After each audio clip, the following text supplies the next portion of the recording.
ಮಾಜಿ ಸಚಿವರು ಹಾಗೂ ಶಾಸಕರಾದ ಪ್ರಭು ಬಿ ಚವ್ಹಾಣ್ ರವರು ಔರಾದ್ ಬಿ ಸರ್ಕಾರಿ ಪ್ರಥಮ ದರ್ಜೆ ಕಾಲೇಜಿಗೆ ದಿಢೀರ್ ಭೇಟಿ ನೀಡಿ ಅಭಿವೃದ್ಧಿ ಕಾಮಗಾರಿಗಳನ್ನು ಪರಿಶೀಲಿಸಿದರು. ಈ ವೇಳೆ ಕಾಲೇಜು ಆವರಣದಲ್ಲಿ ಸಂಚರಿಸಿ ಕಾಲೇಜಿನ ವ್ಯವಸ್ಥೆಯನ್ನು ವೀಕ್ಷಿಸಿದರು. ವಿದ್ಯಾರ್ಥಿಗಳು ಕಾಲೇಜಿನಲ್ಲಿರುವ ಸಮಸ್ಯೆಗಳನ್ನು ಶಾಸಕರ ಗಮನಕ್ಕೆ ತಂದಾಗ ಕಾಲೇಜು ಮುಖ್ಯಸ್ಥರ ಬಗ್ಗೆ ಕೋಪಗೊಂಡರು. ಮುಂದಿನ ದಿನಗಳಲ್ಲಿ ಎಲ್ಲವನ್ನು ಸರಿಪಡಿಸಲಾಗುತ್ತದೆ. ವಿದ್ಯಾರ್ಥಿಗಳು ಓದಿನ ಕಡೆಗೆ ಹೆಚ್ಚಿನ ಗಮನವನ್ನು ಹರಿಸಬೇಕೆಂದು ತಿಳಿಸಿದರು.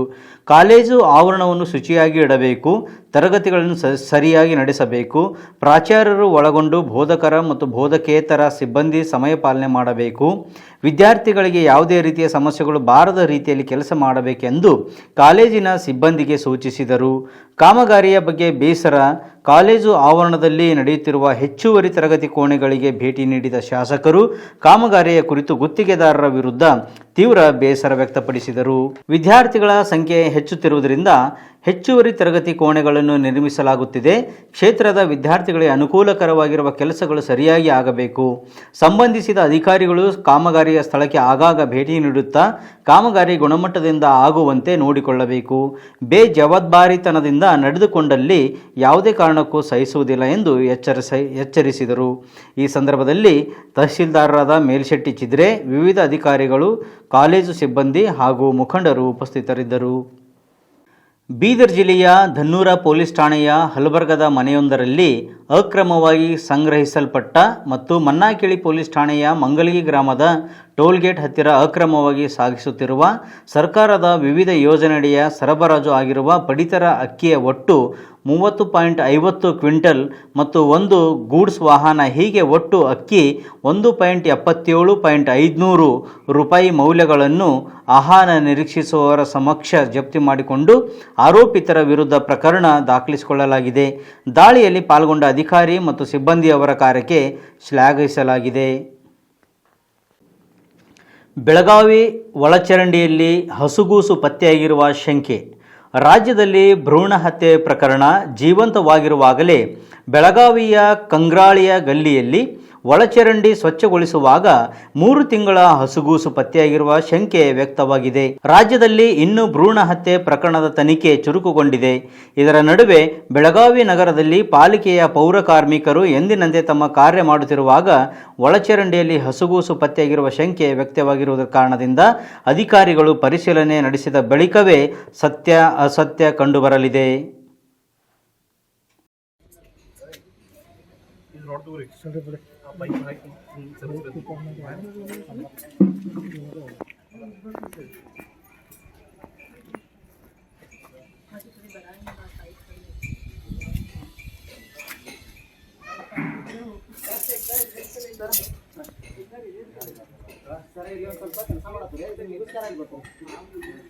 ಇವತ್ತು ಬರೋಂಗಿಲ್ಲ ಅಂತ ಹೇಳೋ ಅಂದ್ರೆ ಒಂದು ಸ್ವಲ್ಪ ಇಲ್ಲಿ ಮೇಜರ್ ಕೆಲಸ ಇರ್ತದೆ.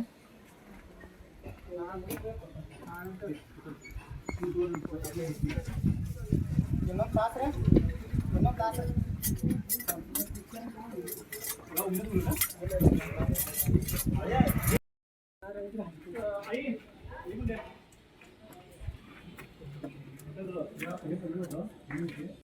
पाणी आल्यानंतर ते पाईप गेला. किती वाजता बघितलं? 12:30 वाजले की 12:30 वाजता आलो ना मी. तुम्ही कोणाला सांगितलं नाही? आम्ही कोणाला सांगितलं नाही, त्यांचेच घरातले होते. ते पाणी आल्यानंतर ते पुढचं चेंबर चालू करेपर्यंत पाण्याच्या प्रेशरनं आतच गेलं साहेब. ते फोटो मारायचा म्हटलं तर. आपलं नाव? माझं नाव सुरेश सर. ಕರ್ನಾಟಕ ರಾಜ್ಯ ಅತಿಥಿ ಉಪನ್ಯಾಸಕರ ಸಂಘ ಬೀದರ್ ವತಿಯಿಂದ ಸರ್ಕಾರವು ಇಂದು ಕರೆದಿರುವ ಕ್ಯಾಬಿನೆಟ್ ಸಭೆಯಲ್ಲಿ ಅತಿಥಿ ಉಪನ್ಯಾಸಕರ ಬೇಡಿಕೆಗಳನ್ನು ವಿವಿಧ ರಾಜ್ಯಗಳಲ್ಲಿ ಮಾಡಿರುವ ಖಾಯಂ ಮಾತಿಗೆ ಅನುಗುಣವಾಗಿ ನಮ್ಮ ರಾಜ್ಯದಲ್ಲಿಯೂ ಕೂಡ ಅತಿಥಿ ಉಪನ್ಯಾಸಕರಿಗೆ ಖಾಯಂ ಮಾಹಿತಿ ನೀಡಬೇಕು. ಹಿಂದಿನ ಸರ್ಕಾರವು ಮಾಡಬೇಕಾಗಿತ್ತು, ಏಕೆ ಮಾಡಿಲ್ಲ? ಅದಕ್ಕಾಗಿ ಇವತ್ತು ಅವರು ವಿರೋಧ ಪಕ್ಷದಲ್ಲಿದ್ದಾರೆ. ಉನ್ನತ ಶಿಕ್ಷಣ ಸಚಿವರ ಹೇಳಿಕೆ ವಿರೋಧಿಸುತ್ತೇವೆ. ಇಡೀ ಕರ್ನಾಟಕದಲ್ಲಿ ಒಂದೇ ಸಂಘಟನೆ, ಅದುವೇ ಕರ್ನಾಟಕ ರಾಜ್ಯ ಅತಿಥಿ ಉಪನ್ಯಾಸಕರ ಸಂಘ ಬೆಂಗಳೂರು. ದಯಮಾಡಿ ಇಷ್ಟು ವರ್ಷ ಜೀತದಾಳಾಗಿ ದುಡಿದುಕೊಂಡು ಬರುತ್ತಿರುವ ನಮ್ಮ ಬದುಕಿಗೆ ಬೆಳಕಾಗಬೇಕು. ಸರ್ಕಾರ ಹಾಗೂ ಎಲ್ಲ ಕುಟುಂಬದವರಿಗೆ ನ್ಯಾಯ ಒದಗಿಸಬೇಕು. ಇಂತಹ ಅಮಾನವೀಯ ವ್ಯವಸ್ಥೆಯನ್ನು ಸರ್ಕಾರ ತೊಡೆದು ಹಾಕಬೇಕು ಹಾಗೂ ಎಲ್ಲರಿಗೂ ನ್ಯಾಯ ಒದಗಿಸಿಕೊಡಬೇಕು. ತಮ್ಮ ಪ್ರಣಾಳಿಕೆಯಲ್ಲಿರುವ ಹಾಗೆ ಸರ್ಕಾರವು ನಮಗೆ ಖಾಯಂ ಮಾಹಿತಿ ನೀಡಬೇಕೆಂದು ಒತ್ತಾಯಿಸುತ್ತೇವೆ. ನಮಸ್ಕಾರ. ಕರ್ನಾಟಕ ರಾಜ್ಯ ಅತಿಥಿ ಉಪನ್ಯಾಸಕರ ಸಂಘ ಬೆಂಗಳೂರು ಘಟಕ ಬೀದರ್ ವತಿಯಿಂದ ನಾನು ಇವತ್ತ ತಮ್ಮಲ್ಲಿ ಮನವಿಯನ್ನು ಮಾಡ್ಕೊಳ್ತಾ ಇದ್ದೇನೆ. ನಮ್ಮ ಉನ್ನತ ಶಿಕ್ಷಣ ಸಚಿವರಿಗೆ ಮತ್ತು ಕರ್ನಾಟಕದ ಮುಖ್ಯಮಂತ್ರಿಯವರಿಗೆ ತಮಗೆ ಗೊತ್ತಿದ್ದ ಹಾಗೇನಪ್ಪ ಅಂತಂತಂದರೆ, ಈಗಾಗಲೇ ಏನಪ್ಪ ಅಂತಂತಂದರೆ ಕರ್ನಾಟಕ ರಾಜ್ಯ ಅತಿಥಿ ಉಪನ್ಯಾಸಕರ ಹೋರಾಟ ಈಗ 23ನೇ ತಾರೀಕು ಬಂತಂದರೆ 1 ತಿಂಗಳು ಪೂರ್ಣಗೊಳ್ತಾ ಇದೆ. ಈಗಾಗಲೇ ತಮಗೆ ಉನ್ನತ ಶಿಕ್ಷಣ ಸಚಿವಾಲಯಕ್ಕೆ ಮತ್ತು ತಮ್ಮ ಉನ್ನತ ಶಿಕ್ಷಣ ಇಲಾಖೆಗೆ ಸಂಪೂರ್ಣ ಮಾಹಿತಿ ಇದೆ. ಇಡೀ ರಾಜ್ಯದಲ್ಲಿ ಒಂದೇ ಸಂಘಟನೆ, ಅದೇನಪ್ಪ ಅಂದರೆ ಹನುಮಂತಗೌಡ ಕಲ್ಮನಿಯವರ ಸಂಘಟನೆ. ಆ ಒಂದೇ ಏನಪ್ಪ ಅಂದರೆ ಸಂಘಟನೆ ಮೂಲಕ ಇವತ್ತು ಕರ್ನಾಟಕ ರಾಜ್ಯ ಅತಿಥಿ ಉಪನ್ಯಾಸಕರ ಸಂಘ ಬೆಂಗಳೂರು ನೇತೃತ್ವದಲ್ಲಿ ಇಡೀ ರಾಜ್ಯಾದ್ಯಂತ ಏನಪ್ಪ ಅಂದರೆ ಹೋರಾಟವನ್ನು ನಾವು ಮಾಡ್ತಾ ಇದ್ದೀವಿ. ಸರ್, ನಾವೊಂದು ಮಾತಮ್ಮಲ್ಲಿ ಉನ್ನತ ಶಿಕ್ಷಣ ಸಚಿವರಿಗೆ ಹೇಳಿಕೆ ಬಯಸ್ತಾ ಇದ್ದೇನೆ. ಹಿಂದಿನ ಸರ್ಕಾರ ನಮಗೆ ಮಾಡಬೇಕಾಗಿತ್ತು, ಯಾಕೆ ಮಾಡಲಿಲ್ಲ ಅಂತಕ್ಕಂಥ ಪ್ರಶ್ನೆ ತಮ್ಮದೇನಿದೆಯಲ್ಲ, ಹಿಂದಿನ ಸರ್ಕಾರ ನಮ್ಮ ಬೇಕು ಬೇಡಿಕೆನ ಈಡೇರಿಸಲಿಲ್ಲ ಅಂತ ಇಟ್ಕೊಂಡೇ ಇವತ್ತು ಅವ್ರೇನಪ್ಪ ಅಂತಂದರೆ ವಿರೋಧ ಪಕ್ಷದಲ್ಲಿದ್ದೀರಿ ಮತ್ತು ನೀವು ಆಡಳಿತ ಪಕ್ಷದಲ್ಲಿದ್ದೀರಿ. ಸರ್, ಸ್ವಾಮಿ ತಾವು ಕೊಟ್ಟಿರ್ತಕ್ಕಂಥ ಪ್ರಣಾಳಿಕೆಯಲ್ಲಿ ಅತಿಥಿ ಉಪನ್ಯಾಸಕರನ್ನ ಖಾಯಮತಿ ಮಾಡ್ತೀವಿ ಅಂತಕ್ಕಂಥ ಸ್ಪಷ್ಟವಾಗಿರ್ತಕ್ಕಂಥ ತಮ್ಮ ಪ್ರಣಾಳಿಕೆಯಲ್ಲಿದೆ. ಆ ಉದ್ದೇಶ ಇಟ್ಕೊಂಡು ತಮ್ಮ ಪ್ರಣಾಳಿಕೆಯಲ್ಲಿ ಇವತ್ತು ಸಚಿವ ಸಂಪುಟದಲ್ಲಿ ಏನಪ್ಪ ಅಂತಂದರೆ ಅತಿಥಿ ಉಪನ್ಯಾಸಕರನ್ನ ಖಾಯಮತಿ ಮಾಡುವ ದಿಶೆಯಲ್ಲಿ ತಮ್ಮ ಒಂದು ಲಿಖಿತ ರೂಪದ ಆದೇಶವನ್ನು ಹೊರಬೀಳಬೇಕು ಅಂತಕ್ಕಂಥದ್ದು ಇಡೀ ಎಲ್ಲ ಕರ್ನಾಟಕ ರಾಜ್ಯದ ಅತಿಥಿ ಉಪನ್ಯಾಸಕರ ಬೇಡಿಕೆ ಆಗಿದೆ. ಸ್ವಾಮಿ, ಇವತ್ತು ವಿದ್ಯಾರ್ಥಿಗಳಿಗೆ ಅನಾನುಕೂಲತೆ ಆಗ್ತಾ ಇದೆ, ವಿದ್ಯಾರ್ಥಿಗಳು ಬಡವರಿದ್ದಾರೆ, ಇದು ಕೂಡ ನಮಗೆ ಗೊತ್ತಿದೆ. 23 ವರ್ಷಗಳಿಂದ ಸತತವಾಗಿ ಜೀತದಾಳನಾಗಿ ನಾವು ಸೇವೆಯನ್ನು ಮಾಡ್ತಾ ಬಂದಿದ್ದೀವಿ. ಸರ್ಕಾರಕ್ಕೆ ಕೋಟ್ಯಾಂತರ ರೂಪಾಯಿ ಬೊಕ್ಕಸದಲ್ಲಿ ಹಣವನ್ನು ಉಳಿತಾಯ ಮಾಡಿದ್ದೀವಿ. ಆದರೆ ನಿಮಗೆ ತೊಂದರೆ ಏನಿದೆ? ಇದು 20 ವರ್ಷಗಳ ಏನಪ್ಪ ಅಂತಂದರೆ ಇದು ಒಂದು ಸಮಸ್ಯೆ ಆಗಿದೆ. ಇಷ್ಟು ಬೇಗ ಬಗೆಹರಿಸಲಿಕ್ಕೆ ಆಗಲಿಲ್ಲ ಅಂದರೆ ಸ್ವಾಮಿ, ನಿಮಗೆ ತಮ್ಮನ್ನು ಕೇಳ್ತಾ ಇದ್ದೇನೆ, ಉನ್ನತ ಶಿಕ್ಷಣ ಸಚಿವರಿಗೆ, ಬೇರೆ ಬೇರೆ ರಾಜ್ಯಗಳಲ್ಲಿ ಸಂವಿಧಾನ ಬೇರೆ ಇದೆಯೇನು? ನಮ್ಮ ಕರ್ನಾಟಕ ರಾಜ್ಯದಲ್ಲಿ ಸಂವಿಧಾನ ಬೇರೆ ಇದೆಯೇನು? ಇಲ್ಲ, ಎಲ್ಲ ಸಂವಿಧಾನ ಒಂದೇ ಇದೆ. ಆ ರಾಜ್ಯದಲ್ಲಿ ಏನಪ್ಪ ಅಂತಂದರೆ ಕೇವಲ 2-3 ದಿವಸಗಳಲ್ಲಿ ಸರ್ಕಾರ ಬಂದ ತಕ್ಷಣವಾಗಿ ಏನಪ್ಪ ಅಂದರೆ ಎಲ್ಲ ಅತಿಥಿ ಉಪನ್ಯಾಸಕರಿಗೆ ಖಾಯಮತಿ ಮಾಡಿದ್ದಾರೆ. ನೀವು ನುಡಿದಂತ ನಡೆಯುವಂಥ ಸರ್ಕಾರ ಆಗದ ಕಾರಣಕ್ಕಾಗಿ, ನಿಮ್ಮ ಮ್ಯಾನಿಫೆಸ್ಟೋನಲ್ಲಿದ್ದ ಕಾರಣಕ್ಕಾಗಿ ತಾವು ಯಾವುದೇ ರೀತಿಯಾಗಿರ್ತಕ್ಕಂಥ ಒಂದು ಏನಪ್ಪ ಅಂತಂದರೆ ನಮ್ಮಲ್ಲಿ ಬೇರೆ ಬೇರೆ ಸಂಘಟನೆದವರು ಏನಪ್ಪ ಅಂದರೆ ನಮಗೆ ತರಗತಿ ತೆಗೆದುಕೊಳ್ಳಲಿಕ್ಕೆ ಒಪ್ಪಿಗೆ ಸೂಚಿಸಿದ್ದಾರೆ.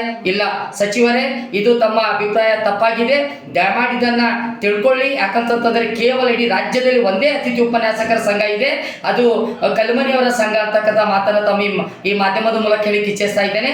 ದಯಮಾಡಿ ಈಗ ನಡೀತಕ್ಕಂಥ ಕ್ಯಾಬಿನೆಟ್ ನಲ್ಲಿ ನಮ್ಮ ಅತಿಥಿ ಉಪನ್ಯಾಸಕರ ಪರವಾಗಿ ಆದೇಶವನ್ನ ತಾವು ಹೊರ ಹಾಕಬೇಕು, ಲಿಖಿತ ರೂಪದ ಆದೇಶವನ್ನು ಕೊಡಬೇಕು ಮತ್ತು ಖಾಯಮಾತಿಯನ್ನು ನಮಗೆ ಕೊಡಬೇಕು. ಇದರಲ್ಲಿ ತಮ್ಮ ಸರ್ಕಾರ ನುಡಿದಂತೆ ನಡೆಯುವಂತ ಸರ್ಕಾರಕ್ಕೆ ತಮ್ಮ ಹೆಸರಾಗಬೇಕು ಅಂತಕ್ಕಂಥ ಮಾತನ್ನು ಹೇಳ್ತಾ ಇದ್ದೇನೆ. ಸ್ವಾಮಿ, 20 ವರ್ಷದೊಳಗೆ ಜೀತದಾರರಾಗಿ ನಾವು ಸೇವೆಯನ್ನು ಮಾಡಿದ್ದೀವಿ. ನಮ್ಮ ಕುಟುಂಬಗಳು ಬೀದಿ ಬಂದಿವೆ. ನಮ್ಮ ಪರಿಸ್ಥಿತಿ ಏನಪ್ಪ ಅಂದರೆ ಶೋಚನೀಯ ಆಗಿರ್ತಕ್ಕಂಥ ಪರಿಸ್ಥಿತಿಯಾಗಿ ನಿರ್ಮಾಣ ಆಗಿದೆ. ಇವತ್ತು ಸಮಾಜದಲ್ಲಿ ಒಂದು ರಾಷ್ಟ್ರವನ್ನು ಕಟ್ಟತಕ್ಕಂಥ, ಒಂದು ದೇಶವನ್ನು ಕಟ್ಟತಕ್ಕಂಥ, ಒಂದು ರಾಷ್ಟ್ರದ ನಿರ್ಮಾಣವನ್ನು ಮಾಡ್ತಕ್ಕಂಥ ಶಿಕ್ಷಕರ ಬಾಳಿಗೆ ಏನಪ್ಪ ಅಂತಂದರೆ ಇವತ್ತೇನಪ್ಪ ಅಂದರೆ ಕತ್ತಲಲ್ಲಿ ಇವತ್ತು ಅವರ ಬಾಳು ಜೀವನ ನಡೆಸ್ತಾ ಇದ್ದಾರೆ. ಅವರಿಗೆ ಬೆಳಕು ಆಗಬೇಕು. ತಾವು ಇವತ್ತು ಲಿಖಿತ ರೂಪದ ಆದೇಶ ಇವತ್ತು ತಮ್ಮ ಕ್ಯಾಬಿನೆಟ್ನಲ್ಲಿ ಏನಪ್ಪ ಅಂತಂದರೆ ಕೊಡಬೇಕು ಅಂತಕ್ಕಂಥ ಮಾತನ್ನ ಈ ಮಾಧ್ಯಮದ ಮೂಲಕ ಹೇಳಕ್ಕೆ ಇಚ್ಛಿಸ್ತಾ ಇದ್ದೇನೆ. ನಮಸ್ಕಾರ. ನನ್ನ ಹೆಸರು ಅನಿಲ್ ಕುಮಾರ್ ಎಂ ಶಿಂದೆ, ಬೀದರ್ ಜಿಲ್ಲಾ ಅಧ್ಯಕ್ಷ. ಕೋಲಾರ ಜಿಲ್ಲೆಯ ಶ್ರೀನಿವಾಸಪುರ ತಾಲೂಕಿನ ಕಂಬಾಲಪಲ್ಲಿ ಗ್ರಾಮದಲ್ಲಿ ನಡೆದಿರುವ ಕಳ್ಳತನ. ಕಂಬಾಲಪಲ್ಲಿಯಲ್ಲಿ ಗ್ರಾಮದ ರೈತ ದೇವರಾಜ್ ಎಂಬುವರಿಗೆ ಸೇರಿದ ಕುರಿಗಳು ಕಳ್ಳತನವಾಗಿರುವ ಘಟನೆ ಸಂಭವಿಸಿದೆ. ರಾತ್ರಿ ಸುಮಾರು 2 ಗಂಟೆಯ ಸಮಯದಲ್ಲಿ 10 ಕುರಿಗಳು, ಅಂದಾಜು 70,000 ರಿಂದ 80,000 ಬೆಲೆ ಬಾಳುವ ಕುರಿಗಳು ಕಳ್ಳತನವಾಗಿವೆ. ಈ ಕುರಿಗಳು ಕೂಗಾಟವನ್ನು ಕೇಳಿಸಿಕೊಂಡು ಪಕ್ಕದ ಮನೆಯವರು ಎದ್ದು ಕೂಗಾಟ ಮಾಡಿದ್ದಾರೆ. ಜನರನ್ನು ಕಂಡ ಕೂಡಲೇ ಖದೀಮರು ಬಂದಿದ್ದ ವಾಹನ 10 ಕುರಿಗಳ ಸಮೇತ ಪರಾರಿಯಾಗಿದ್ದಾರೆ. ಗೌನಿಪಲ್ಲಿ ಪೊಲೀಸ್ ಠಾಣೆ ವ್ಯಾಪ್ತಿಯಲ್ಲಿ ಈ ಘಟನೆ ಸಂಭವಿಸಿದೆ.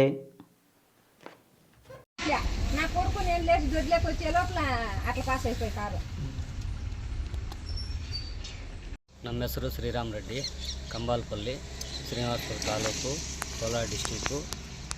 ರಾತ್ರಿ 2 ಗಂಟೆ ಸಮಯದಲ್ಲಿ ಯಾರೋ ಒಂದು ವ್ಯಾನಲ್ಲಿ ಬಂದು ದೇವರಾಜ್ ಅವರ ಕುರಿಗಳನ್ನು 10 ಎತ್ಕೊಂಡು ಹೋಗಿದ್ದಾರೆ.